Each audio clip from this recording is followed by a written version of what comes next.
Hello students, I am सबा और आज आप लोग का यूट्यूब पे पहला आपका टॉपिक अपलोड हो रहा है। और ये टॉपिक कौन सा है? ये आप लोग का हाईली डिमांडेड टॉपिक है जो आप लोगों ने डिमांड किया था। और ये टॉपिक हमारा कौन सा है? रिप्रोडक्शन है, जनन टॉपिक है। तो जनन टॉपिक आप लोगों ने बहुत बार बोला था कि मैम आप जनन टॉपिक पढ़ा दीजिए, तो आज आप लोग की डिमांड पे पहला हम यूट्यूब वीडियो आप लोग का अपलोड कर रहे हैं। और ये हमारा कौन सा होगा? ये हमारा जनन टॉपिक होगा। लेकिन आप लोग सोच रहे होंगे कि YouTube पे हम क्या पढ़ाएंगे, तो आप लोग के लिए गुड न्यूज़ है। और क्या गुड न्यूज़ है? आप लोग जो टॉपिक चाहते हैं हमसे बायो में पढ़ना, आप हमें एक बार टेलीग्राम पे मैसेज कीजिएगा और जो भी टॉपिक चाहते हैं हम आपको पढ़ा देंगे। तो आप लोग को सबसे पहले क्या करना होगा? आप लोग को सबसे पहले मेरी टेलीग्राम पे मुझे सब्सक्राइब करना होगा। और टेलीग्राम मेरा कौन सा है? मेरा टेलीग्राम चैनल है बायोलॉजी बाय सबा नाम से। इस चैनल पे आप लोग सब्सक्राइब कीजिए और उसके बाद जो भी आप लोग को टॉपिक पढ़ना होगा वो टॉपिक वहाँ पर आप हमें मैसेज कर दीजिएगा और वो टॉपिक आपको यूट्यूब पे पढ़ा दिया जाएगा।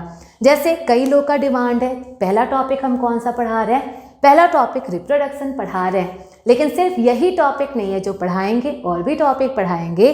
जैसे बहुत सारे लोग का ये भी डिमांड है, मैम प्लांट्स में भी रिप्रोडक्शन पढ़ाना होगा। बिल्कुल पढ़ाएंगे, पौधों में भी जनन पढ़ाएंगे। इसके साथ साथ आपके आई टॉपिक पढ़ाएंगे, आँखों के बारे में पढ़ाएंगे, सेल डिवीज़न पढ़ाएंगे, कोशिका विभाजन पढ़ाएंगे।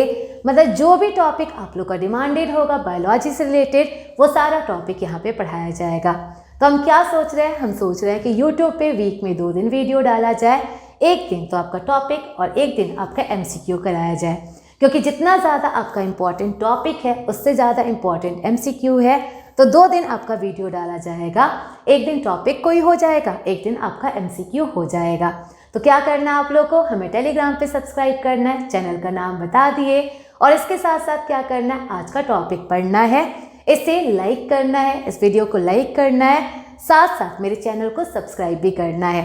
तो अगर आप लोग चाहते हैं ऐसे ही हमारा टॉपिक, आप लोग का जो भी इंटरेस्टिंग टॉपिक है, जो भी आप लोग चाह रहे हैं वो टॉपिक हम पढ़ाएं, तो इसके लिए क्या करना होगा? मेरे चैनल को आप लोग को सब्सक्राइब करना होगा। तो चलिए पढ़ते हैं। और आज का टॉपिक हम लोग कौन सा पढ़ेंगे? ये टॉपिक होगा ह्यूमन रिप्रोडक्शन, मानव में जनन। तो जो मानव होते हैं, जो आपके ह्यूमन होते हैं, ह्यूमन कैसे जनन करते हैं, हम लोग कैसे रिप्रोडक्शन करते हैं, यही हमारा टॉपिक क्या होगा? मानव में जनन होगा। तो जैसे देखा जाए, जो मानव होते हैं, जो हम लोग हैं, हम लोग कौन से क्लास से बिलोंग करते हैं? हम लोग मैमल्स होते हैं, हम लोग स्तनधारी होते हैं। तो जो भी ह्यूमन होते हैं, ह्यूमन स्तनधारी होते हैं। और जो स्तनधारी होते हैं, स्तनधारी अपने जैसे बच्चों का निर्माण करते हैं, और इसीलिए स्तनधारी को क्या बोला जाता है? जो हमारे स्तनधारी होते हैं, जो मैमल्स होते हैं, मैमल्स को बोला जाता है ये आपके विविपोरस होते हैं। विविपोरस होते हैं, नर युग्मज होते हैं। और नर युग्मज का मतलब ये अपने जैसे बच्चों को पैदा करते हैं, इसीलिए इनको विविपोरस बोला जाता है। तो इसमें हम क्या पढ़ेंगे? हम आपको बताएंगे जो मानव होता है, मानव मेनली लैंगिक जनन करता है, सेक्सुअल रिप्रोडक्शन करता है। और सेक्सुअल रिप्रोडक्शन का मतलब क्या है? जो फीमेल्स हैं, जो मादा हैं, मादाओं में क्या होगा? कुछ जनन अंग होंगे, जनन तंत्र होंगे। कुछ मेल का क्या होगा? रिप्रोडक्टिव सिस्टम होगा। जो मेल होते हैं, जो नर होते हैं, वो स्पर्म का फॉर्मेशन करते हैं। ये स्पर्म जाकर क्या करता है? फीमेल्स के एग को फर्टिलाइज करता है, फीमेल्स के अंड कोशिकाओं को क्या करता है? निषेचित करता है। और जैसे ये फीमेल्स के एग सेल को निषेचित करेगा, वहाँ से जाइगोट का फॉर्मेशन होता है, युग्मज का फॉर्मेशन होता है। यही सब कुछ पढ़ना है। तो आपको हम क्या पढ़ाएंगे? एक एक करके सब कुछ के बारे में पढ़ाएंगे। पहले मेल रिप्रोडक्टिव सिस्टम पढ़ाएंगे, फिर फीमेल पढ़ाएंगे, फिर हम फाइनली बताएंगे रिप्रोडक्शन होता कैसे है, जनन कैसे होता है। तो आज आप लोग को सामने देखकर ही पता चल चुका होगा कि आज हम क्या पढ़ाएंगे। सामने ही बोर्ड पर आप लोग का लिखा गया है कि आज हम क्या पढ़ाएंगे। और आज का टॉपिक हमारा क्या होगा? ये होगा मेल रिप्रोडक्टिव सिस्टम, आपका नर जनन तंत्र। नर जनन तंत्र मतलब जो मेल होते हैं, मेल में कौन सा जनन अंग होगा, ये कैसे काम करता होगा, कौन से पार्ट का क्या रोल होता होगा, ये सब कुछ डिस्कस किया जाएगा। तो ये आपका डायग्राम बनाया गया जिसके बारे में हम आपको बताएंगे। लेकिन सबसे पहले हम स्टार्ट करते हैं यहाँ से। और यहाँ से क्या स्टार्ट करेंगे कि जो मानव जनन तंत्र है ये कितने पार्ट से मिलकर बना होगा। तो देखिए यहाँ पर लगा है सिस्टम, तंत्र लगा हुआ है। और आप लोग को हमने कई बार बता रखा है बायोलॉजी में जहाँ पर भी सिस्टम लगा होता है सिस्टम का मतलब होता है एक अंग यहाँ पर काम नहीं करेगा, यहाँ पर 2 से ज़्यादा अंग मिलकर एक साथ काम करते हैं, इसीलिए इनको तंत्र बोला जाता है, इनको सिस्टम बोला जाता है। तो यहाँ पर भी देख रहे हैं अकेले कोई एक अंग जनन में सहायता नहीं करेगा, इसीलिए ये आपका सिस्टम होगा, ये आपका तंत्र होगा। तो जो मानव जनन तंत्र है, जो नर जनन तंत्र है, जो हमारा मेल रिप्रोडक्टिव सिस्टम है, ये टोटल 4 पार्ट से मिलकर बना होता है। और ये टोटल 4 पार्ट कौन कौन से पार्ट से मिलकर बना होगा? तो सबसे पहला जो हमारा ऑर्गन होगा ये कौन सा होगा? ये हमारा टेस्टिस होता है, वृषाणु होता है। तो जो हमारा पहला ऑर्गन हुआ ये हमारा टेस्टिस होगा, वृषाणु होगा। और जो वृषाणु है, वृषाणु को हम लोग क्या बोलते हैं? इससे हम लोग बोलते हैं ये हमारा होता है primary sexual organ. Primary sexual organ ये हमारा प्राथमिक लैंगिक अंग होता है। और प्राथमिक लैंगिक अंग का मतलब क्या हुआ? तो जो टेस्टिस है, टेस्टिस मेनली रिप्रोडक्शन में सहायता करता है, ये जनन में सहायता करता है, इसीलिए इसको प्राथमिक लैंगिक अंग कहते हैं। तो आप लोग सोचते होंगे आखिर ये कैसे सहायता करता होगा, ये क्या काम करता होगा, किसे प्राइमरी सेक्सुअल ऑर्गन कहते हैं? तो देखिए जो टेस्टिस होता है, टेस्टिस शुक्राणु का निर्माण करता है। जो भी स्पर्म होते हैं, जो भी शुक्राणु होते हैं, इनका निर्माण करता है, इनका फॉर्मेशन करता है, साथ साथ इसे मैच्योर करने में भी सहायता करता है, इसीलिए टेस्टिस को हम लोग प्राइमरी सेक्सुअल ऑर्गन कहते हैं। तो ये स्पर्म बनाएगा, शुक्राणु बनाएगा, शुक्राणु बनाने के साथ साथ ये शुक्राणु को मैच्योर भी करता है, उसको विकसित करने में भी सहायता करता है, इसीलिए इसको प्राथमिक लैंगिक अंग कहते हैं। ये सिर्फ शुक्राणु ही नहीं बनाता, ये हार्मोन्स भी बनाता है। और देखिए कौन से हार्मोन्स बनाता है? तो जो टेस्टिस है यहाँ से एक ये हार्मोन बनाता है, और ये हार्मोन हमारा कौन सा होता है? टेस्टोस्टेरॉन। टेस्टोस्टेरॉन तो ये स्पर्म बना रहा है, साथ साथ टेस्टोस्टेरॉन बना रहा है, दोनों आपके जनन के मेन पार्ट है। इसीलिए जो टेस्टिस है इसको हम लोग क्या कहते हैं? ये हमारा प्राइमरी सेक्सुअल ऑर्गन होता है, ये हमारा प्राथमिक लैंगिक अंग होता है। लेकिन सिर्फ यहीं तक आपका तो काम नहीं होगा, सिर्फ टेस्टिस आ गया, पूरे बॉडी में और कोई पार्ट ही नहीं हुआ तो जनन तो हो नहीं पाएगा। तो जनन के लिए आपके सेकेंडरी सेक्सुअल ऑर्गन की भी ज़रूरत है, द्वितीयक लैंगिक अंगों की भी ज़रूरत है। और ये तीनों क्या काम करते हैं? ये तीनों आपके द्वितीयक लैंगिक अंग का काम करते हैं। जैसे नेक्स्ट आपका पार्ट कौन सा होगा? नेक्स्ट पार्ट होगा एसेसरी डक्ट्स, आपकी सहायक नलियाँ। और सहायक नलियाँ क्या होती हैं? तो आप लोग को पता होगा जो स्पर्म होता है, स्पर्म आप लोग का जब बनता है वो कहीं ना कहीं स्टोर भी तो होता होगा, या आप लोग के वो बॉडी से बाहर भी तो रिलीज होता होगा। तो बॉडी से बाहर रिलीज होने के लिए इसको पेनिस में आना होगा, और पेनिस में आने के लिए उसके लिए कोई ना कोई नली होगी, और वो नली हमारे कौन से होंगे? सहायक नली होंगे। ऐसे ही जो एक्स्ट्रा स्पर्म बन जाते हैं वो बॉडी में कहीं ना कहीं स्टोर होते होंगे, और वो कहाँ पे स्टोर होते हैं? एपिडिडाइमिस, एक आपका पाइप पाया जाता है जिसका नाम होता है एपिडिडाइमिस। यहीं पर जो भी एक्स्ट्रा स्पर्म ये स्टोर होते हैं, और अगर वो यूटिलाइज ना हो पाए वहीं पर वो मर जाते हैं। तो इनमें हम सबके बारे में बताएंगे कि वासा डिफरेंस आपका क्या होता है, आप लोग का एपिडिडाइमिस क्या होता है, ये सब कुछ डिस्कस किया जाएगा। नेक्स्ट देखिए, नेक्स्ट हमारा पार्ट कौन सा होगा? ये होता है हमारा एसेसरी ग्लैंड, सहायक ग्रंथि। इसमें हम लोग मेनली प्रोस्टेट ग्लैंड के बारे में पढ़ेंगे कि प्रोस्टेट ग्लैंड क्या होता है, ये जनन में कैसे सहायता करता है, ये सारे सहायक ग्रंथि में पढ़ेंगे। जबकि लास्ट हमारा किसके बारे में पढ़ेंगे? लास्ट हम लोग पेनिस के बारे में पढ़ेंगे, क्योंकि पता है जो भी स्पर्म शरीर के बाहर आता है वो किसके द्वारा आता है? पेनिस के द्वारा। और इसीलिए इसमें हम लोग पढ़ेंगे पेनिस के बारे में। तो इन चारों के बारे में हम लोग एक एक करके डिस्कस करेंगे। टेस्टिस हो गया, आपके एसेसरी डक्ट्स हो गए, एसेसरी ग्लैंड्स हो गए, एक्सटर्नल जेनिटलाइया हो गया, इन सब के बारे में डिस्कस करेंगे। तो आज हम लोग क्या पढ़ेंगे? पहला पार्ट कौन सा होगा? तो ऑब्वियस सी बात है एक एक करके हम लोग डिस्कस करेंगे। और आज हम लोग किसके बारे में जानेंगे? आज हम लोग टेस्टिस के बारे में जानेंगे, वृषाणु के बारे में जानेंगे। तो चलिए देखिए वृषाणु क्या होता है, आपका टेस्टिस क्या होता है, टेस्टिस कहाँ पाया जाता है, टेस्टिस का लेंथ कितना होता है, टेस्टिस का चौड़ाई कितना होता है, ये सब कुछ अब आप लोग को डिस्कस करेंगे। तो सबसे पहले आप लोग से पूछे, आप लोग खुद बताएं, जो वृषाणु होता है, वृषाणु का टोटल नंबर कितना होता है, टेस्टिस का टोटल नंबर कितना होता है? तो हमने लिखा था पेयर टेस्टिस। पेयर टेस्टिस मतलब जो टेस्टिस होगा उसका नंबर कितना होगा, 2 होता है। तो देखिए जब भी, तो हम लोग आज किसके बारे में, सबसे पहले हम लोग किसके बारे में जान रहे हैं, ये हम लोग टेस्टिस के बारे में जानेंगे, ये हम लोग वृषाणु के बारे में जानेंगे। तो देखिए जो हमारा वृषाणु है, वृषाणु का नंबर कितना होता है, ये हमेशा पेयर में होता है, ये हमेशा जोड़े में होता है। और जब ये जोड़े में होगा मतलब इसका नंबर कितना होगा, इसकी संख्या कितनी होगी, इसकी संख्या 2 होती है। तो ये हो गया इसकी संख्या, ये आपकी 2 होती है।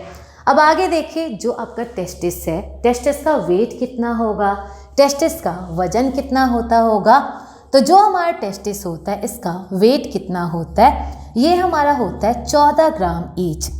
जो हमारे टेस्टिस होंगे, दोनों टेस्टिस अप्रॉक्स कितने होंगे, ये हमारे 14 ग्राम के होते हैं। तो इसका वजन भी हमने बता दिया, वजन कितना होगा, 14 ग्राम ईच। अब आगे देखें, इसका कोई ना कोई डायमेंशन भी तो होगा, मतलब इसकी लंबाई भी होती होगी, चौड़ाई भी होती होगी। और देखिए जो टेस्टिस है, टेस्टिस की लेंथ कितनी होती है, इसकी लंबाई कितनी होती है।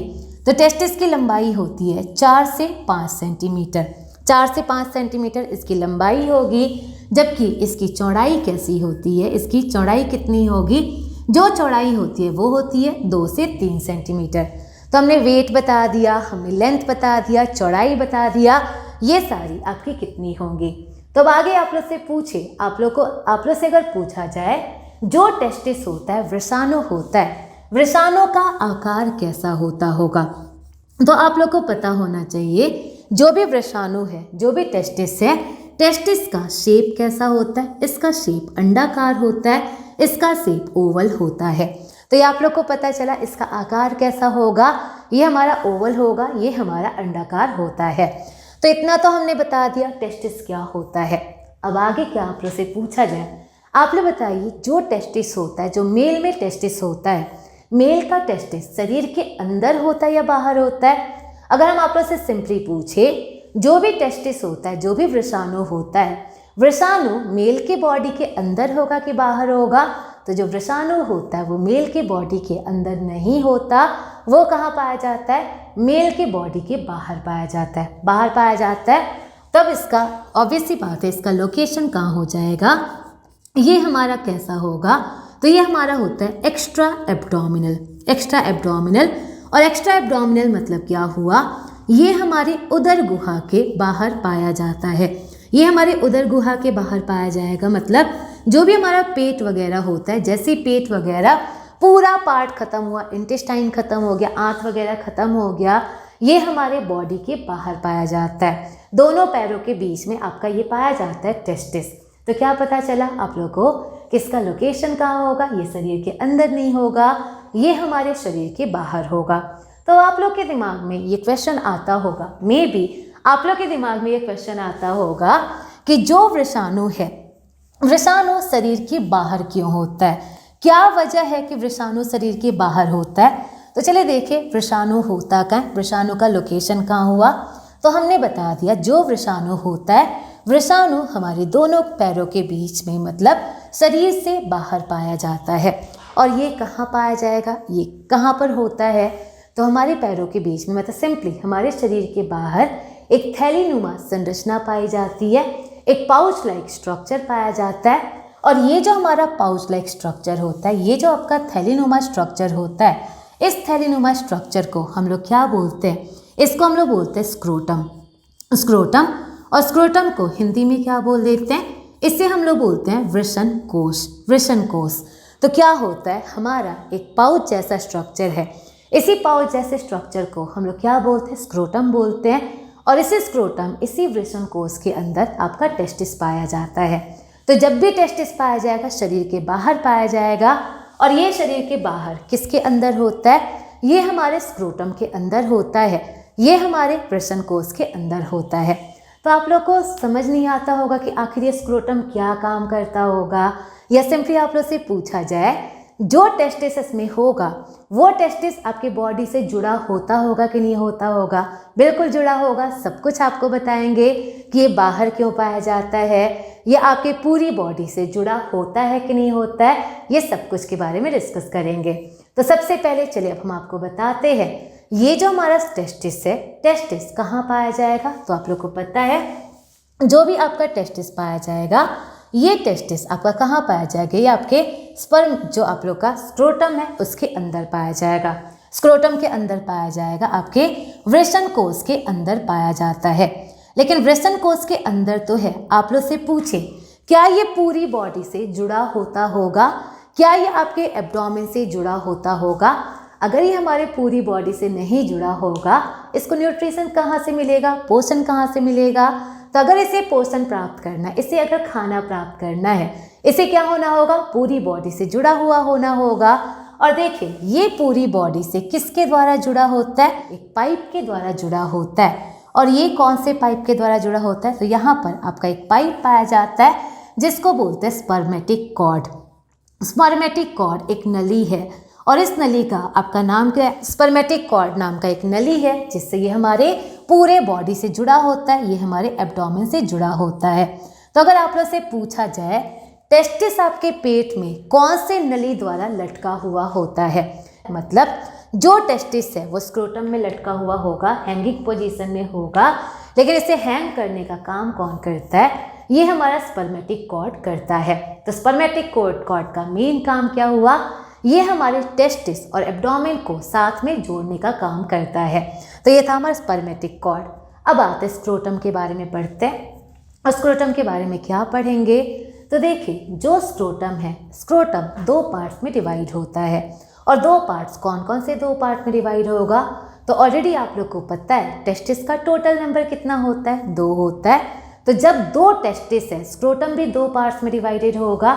तो यहाँ पे जो इसको डिवाइड करने वाला पार्ट होता है, जो इसको अलग करने वाला भाग होता है, इस अलग करने वाले भाग को हम लोग क्या नाम दे देते हैं? तो इसको हम लोग क्या बोलते हैं? इसको बोलते हैं स्क्रोटम सेप्टम। Scrotum septum. तो जो आपका स्क्रोटम है, स्क्रोटम 2 भागों में जुड़ा होगा और इसको हम लोग क्या बोलते हैं? इसको बोलते हैं वृषण कोश। आप लोग को वृषण कोश को डिवाइड करने वाला, उसको विभाजित करने वाला जो पार्ट होगा, यही हमारा कौन सा होगा? ये होगा स्क्रोटम सेप्टम। तो देखिए स्क्रोटम सेप्टम क्या काम करता है? सबसे पहले ये दोनों टेस्टिस को एक दूसरे से दूर करने का काम करता है। दोनों टेस्टिस को अलग अलग जगह ये प्रदान करने का काम करता है। लेकिन इसके साथ साथ और इसका क्या काम होता है? तो मान ले अगर इस टेस्टिस में कोई इन्फेक्शन आ जाए, इस टेस्टिस में कोई संक्रमण आ जाए, ये संक्रमण दूसरे टेस्टिस में ना फैल जाए, इसको भी रोकने का काम कौन करता है? स्क्रोटम सेप्टम करता है। तो जो हमारा स्क्रोटम है, ऑब्वियस सी बात है, ये 2 पार्ट्स में डिवाइडेड होगा। और ये 2 पार्ट किसके द्वारा डिवाइडेड होता है? आपके स्क्रोटम सेप्टम के द्वारा डिवाइडेड होता है। तो अब चलिए फाइनली बताइए, अब अगर पूछा जाए जो टेस्टिस है वो बॉडी से बाहर क्यों पाया जाता है? हमने सब कुछ बता दिया, आप लोगों को स्क्रोटम बता दिया, एक्स्ट्रा एब्डोमिनल बता दिया, हर चीज़ बता दिया। लेकिन अब आप लोग को ये सोचना है आखिर क्या वजह है कि टेस्टिस हमारे शरीर से बाहर पाया जाता है। कुछ तो लॉजिक होता होगा, कुछ तो वजह होता होगा। बिना वजह का तो ऐसा नहीं कि वो बॉडी के बाहर हो जाएगा। तो चलिए देखिए, आप लोग को पता होगा हमारे बॉडी का नॉर्मल टेम्परेचर कितना होता है? हमारे बॉडी का नॉर्मल टेम्परेचर होता है 37 डिग्री सेल्सियस, 98.6 फ़ारेनहाइट, मतलब सिंपली 37 डिग्री सेल्सियस होता है। लेकिन अगर हम बात करें स्पर्म की बात करें, स्पर्म के फॉर्मेशन के लिए, स्पर्म की अगर बात करें, स्पर्म के बनने के लिए, फॉर्मेशन के लिए, उसके मैच्योरेशन के लिए, मतलब विकसित होने के लिए, और उसके स्टोरेज के लिए, संचित होने के लिए। तो स्पर्म के फॉर्मेशन, मैच्योरेशन और स्टोरेज तीनों के लिए, सिर्फ बनने के लिए नहीं, बनने के साथ साथ मैच्योर होने के लिए और स्टोर होने के लिए क्या होता है? तो इन तीनों के लिए आपको 2 से 2.5 डिग्री सेल्सियस कम टेम्परेचर की ज़रूरत होती है। स्पर्म के बनने के लिए, स्पर्म के मैच्योर होने के लिए, स्पर्म के स्टोर होने के लिए बॉडी से 2 से 2.5 डिग्री सेल्सियस कम टेम्परेचर की ज़रूरत होती है। जैसे नॉर्मल बॉडी टेम्परेचर कितना हुआ? 37 डिग्री सेल्सियस हुआ। तो जो आपके स्पर्म के बनने के लिए ज़रूरत होगी, ये हमारी 34.5 से 35 डिग्री सेल्सियस टेम्परेचर की ज़रूरत होती है। और इसीलिए ये बॉडी के अंदर नहीं पाया जाता। अगर टेस्टिस बॉडी के अंदर पाया जाएगा, उसको 37 डिग्री सेल्सियस टेम्परेचर मिलेगा, ना तो स्पर्म बन पाएगा, ना तो मैच्योर हो पाएगा, ना तो स्टोर हो पाएगा। इसीलिए टेस्टिस हमेशा बॉडी के बाहर पाया जाता है, बॉडी के बाहर पाया जाता है ताकि इसे 2 से 2.5 डिग्री सेल्सियस कम टेम्परेचर मिल सके। तो अगर आप लोग से अब पूछा जाए टेस्टिस शरीर के बाहर स्क्रोटम में क्यों पाया जाता है, वृषाणु शरीर के बाहर वृषण कोश में क्यों पाया जाता है, ताकि ये टेम्परेचर अपना मैनेज कर सके, ये शरीर से 2 से 2.5 डिग्री सेल्सियस कम टेम्परेचर पे रह सके, इसीलिए टेस्टिस हमेशा शरीर के बाहर पाया जाता है। तो इसके पीछे लॉजिक है कि क्यों टेम्परेचर मतलब सिंपली क्यों आपका टेस्टिस शरीर से बाहर होगा। अब आगे बताएंगे। आप लोग सोचते होंगे आखिर स्क्रोटम ऐसा क्या काम करता होगा जिससे ये टेम्परेचर कम हो जाता होगा, ये भी तो बॉडी के पास है, लेकिन ऐसा क्या होता होगा। तो देखिए, जो हमारा वृषण कोश होता है, जो हमारा स्क्रोटम होता है, स्क्रोटम के आसपास बहुत सारी आपके स्वेट ग्लैंड पाए जाते हैं। जो भी वृषण कोश है, वृषण कोश के आसपास बहुत सारी आपकी पसीना बनाने वाली ग्रंथि होती है। तो जो इसके पास पसीना बनाने वाली ग्रंथि होगी, ये फॉर्मेशन किसका करेगी, पसीना का फॉर्मेशन करेगी। जब पसीना बनेगा, पसीना वाष्पीकृत हो जाएगा, इवापोरेट हो जाएगा, और जैसे ही पसीना इवापोरेट होगा, यहाँ का टेम्परेचर क्या होगा, यहाँ का टेम्परेचर कम हो जाएगा, यहाँ का तापमान कम हो जाएगा। तो पसीना बनाने वाली ग्रंथि बहुत ज़्यादा होने के कारण जो स्क्रोटम है उसके आसपास का टेम्परेचर कम होता है, और जब टेम्परेचर कम होगा स्पर्म के बनने, मैच्योर होने और स्टोर होने के लिए इसको जो फिक्स टेम्परेचर है वो मिल जाएगा। तो ये आप लोग को पता चला। अब आप लोग से जब भी पूछा जाए स्क्रोटम शरीर के बाहर क्यों होता है, ताकि ये टेम्परेचर कम दे सके, स्पर्म के बनने, मैच्योर होने और स्टोर होने के लिए कम टेम्परेचर मिल सके। अब आप लोगों ने कभी ऐसा सुना है, शायद आप लोगों ने ऐसा सुना होगा कि ठंडी के दिनों में जो स्क्रोटम है, मतलब जो टेस्टिस है, वो शरीर के पास आ जाता है, मतलब वो कॉन्ट्रैक्ट होता है, सिकुड़ जाता है, और सिकुड़ कर वो शरीर के पास आ जाता है। ऐसे देखिए, गर्मी के दिनों में क्या होता है, तो गर्मी के दिनों में जो टेस्टिस है वो रिलैक्स होता है, और रिलैक्स होकर शरीर से थोड़ा दूर आ जाता है। तो आप लोग सोचते होंगे ऐसा क्यों होता होगा, आपने कभी ना कभी ऐसा सुना होगा, और ऐसा क्यों होता है। वृषण कोशिका में आप लोग के कुछ मसल्स पाए जाते हैं, कुछ मांसपेशियां पाई जाती हैं। तो जो भी ये वृषण कोश है, इसमें कुछ मसल्स होंगे, कुछ मांसपेशियां पाई जाती हैं। और यहाँ पर कैसी मांसपेशियां पाई जाती हैं, तो यहाँ पर आप लोग की कुछ इनवॉलेंट्री मांसपेशियां पाई जाती हैं। यहाँ पर कुछ अनैच्छिक मांसपेशियां पाई जाती हैं। और अनैच्छिक मांसपेशियां नाम से ही क्या लग रहा है, हम लोग चाहे या ना चाहे अपने आप ये काम करती रहेंगी, इसीलिए इन्हें हम लोग क्या कहेंगे, इनवॉलेंट्री कहेंगे। इसे अनैच्छिक मांसपेशियां कहते हैं। और देखिए कौन सी अनैच्छिक मांसपेशियां होती हैं, तो आपके स्क्रोटम में एक मांसपेशियां होती है जो अनैच्छिक होती है, इसका नाम होता है आप लोग का डार्टोस मसल। डार्टोस मसल, तो एक मसल होता है, एक मांसपेशियां होती हैं जिनका नाम होता है डार्टोस मसल, डार्टोस मांसपेशियां। और ये क्या काम करती हैं, तो इनका मेन काम क्या है, ये विंटर में जो भी आपका स्क्रोटम है उसको कॉन्ट्रैक्ट करने का काम करती हैं।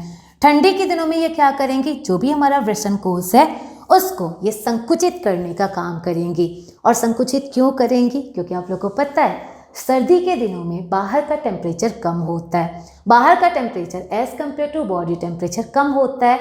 तो जब ये संकुचित होगा, बॉडी के पास जाएगा, और बॉडी के पास जाएगा, आसपास जाने से इसको इतना टेम्परेचर मिल जाएगा, 34.5 से 35 इसको टेम्परेचर मिल जाएगा।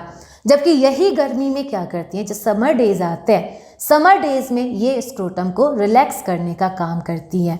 और रिलैक्स करने का मतलब, जब गर्मी का दिन होगा, जो भी स्क्रोटम है वो शरीर से दूर जाएगा, और शरीर से दूर जाएगा फिर से अपने टेम्परेचर को मेंटेन कर लेगा।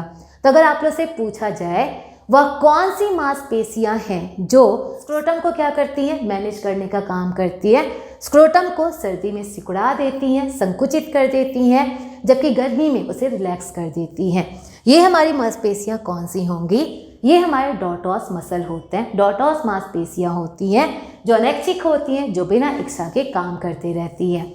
तब आप लोग को पता चल चुका होगा कि जो हमारा टेस्टिस है वह शरीर के बाहर क्यों होता है, शरीर के बाहर ये किसके अंदर पाया जाता है, क्यों वो गर्मी में बॉडी से दूर हो जाता है, क्यों वो ठंडी में बॉडी के पास आ जाता है, ये सब कुछ बता दिया गया।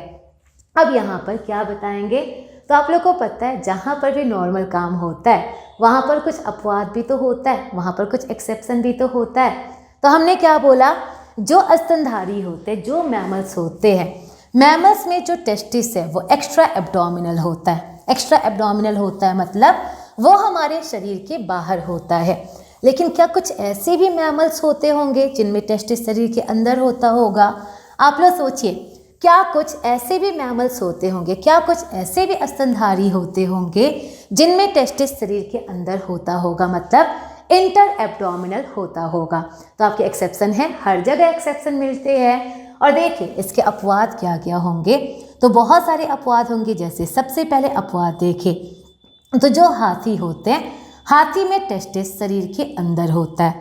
हाथी में टेस्टिस जो है वो शरीर के अंदर होगा। ऐसी जो व्हेल होती है, डॉल्फिन होती है, व्हेल और डॉल्फिन में भी क्या होता है, जो टेस्टिस है वो शरीर के अंदर होता है। इसी के साथ साथ और एग्जाम्पल दिया जाए तो हमने क्या बोला, जनरली जो मैमल्स होते हैं, स्तनधारी जो होते हैं, वो अपने जैसे बच्चों को पैदा करते हैं।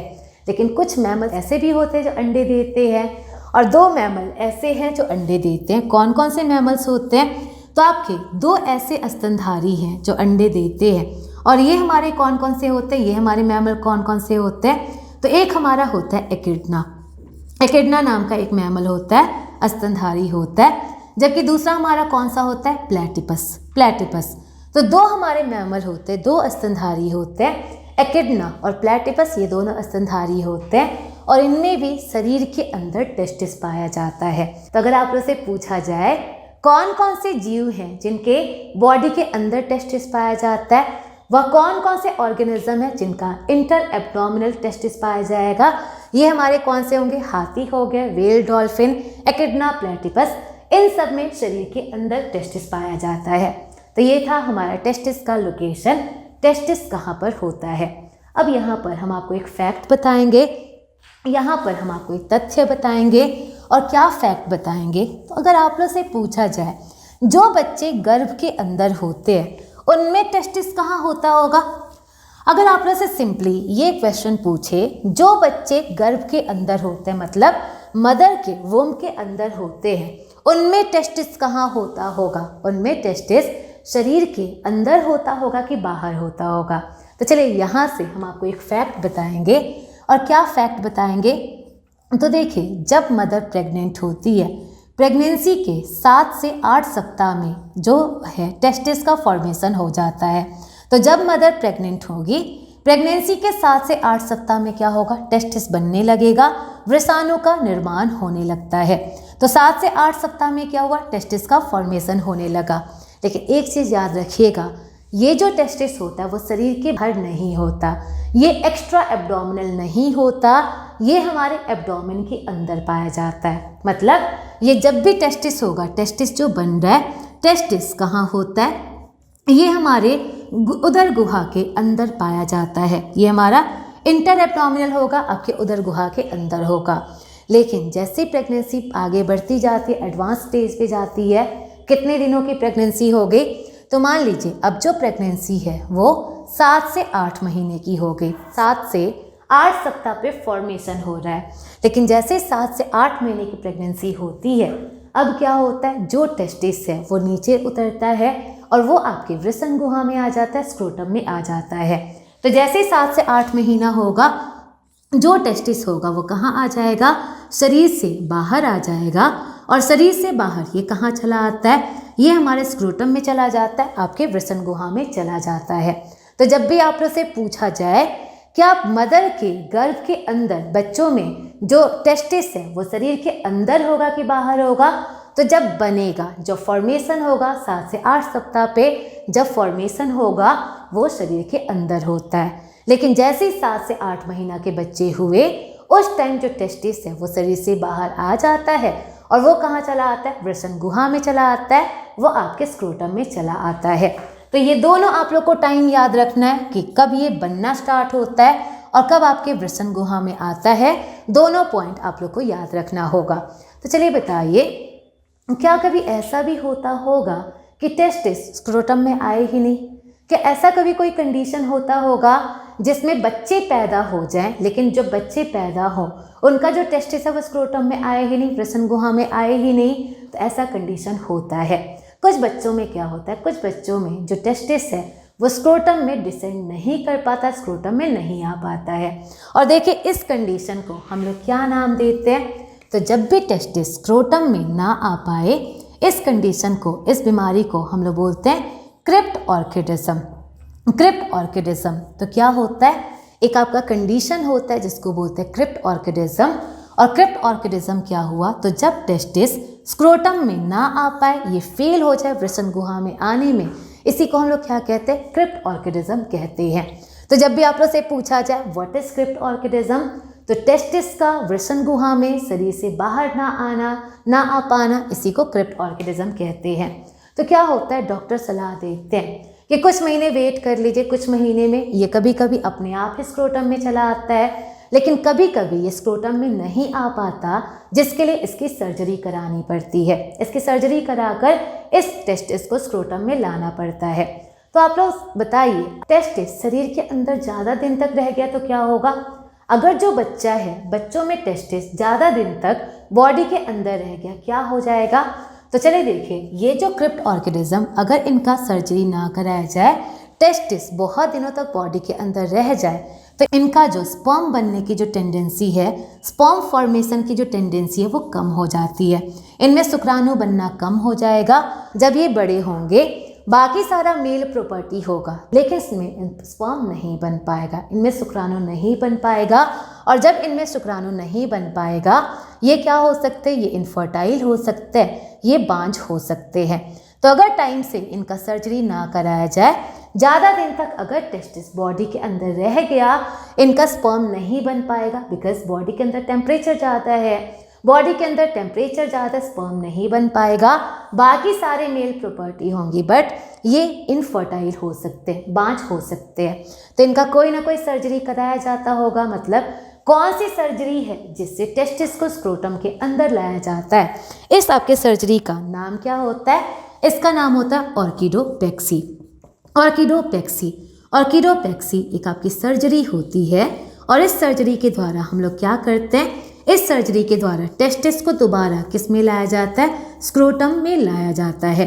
तो अगर आप लोग से पूछा जाए व्हाट इज ऑर्किडोपेक्सी, ऑर्किडोपेक्सी क्या हुआ, तो टेस्टिस को स्क्रोटम में लाने के लिए जो सर्जरी कराया जाता है, उसी को हम लोग ऑर्किडोपेक्सी कहते हैं।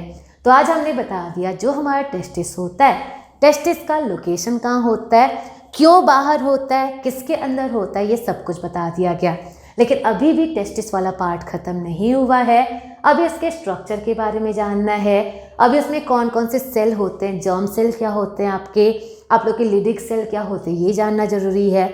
अभी आप लोग के एपिडिडाइमिस के बारे में जानना ज़रूरी है। तो अभी ये टॉपिक ख़त्म नहीं हुआ है, ये आपका फर्स्ट पार्ट था। अब इसका second part, third part, fourth part, इतना पार्ट आएगा। तो अगर आप लोग चाहते हैं कि हम आगे भी वीडियो बनाते रहें, तो आप मेरे चैनल को सब्सक्राइब करें, लाइक करें। जितना ज़्यादा आप लोग का लाइक आएगा उतना ही हमें अच्छा लगेगा, हमें एनर्जी मिलेगी और हम आगे भी वीडियो बनाएंगे।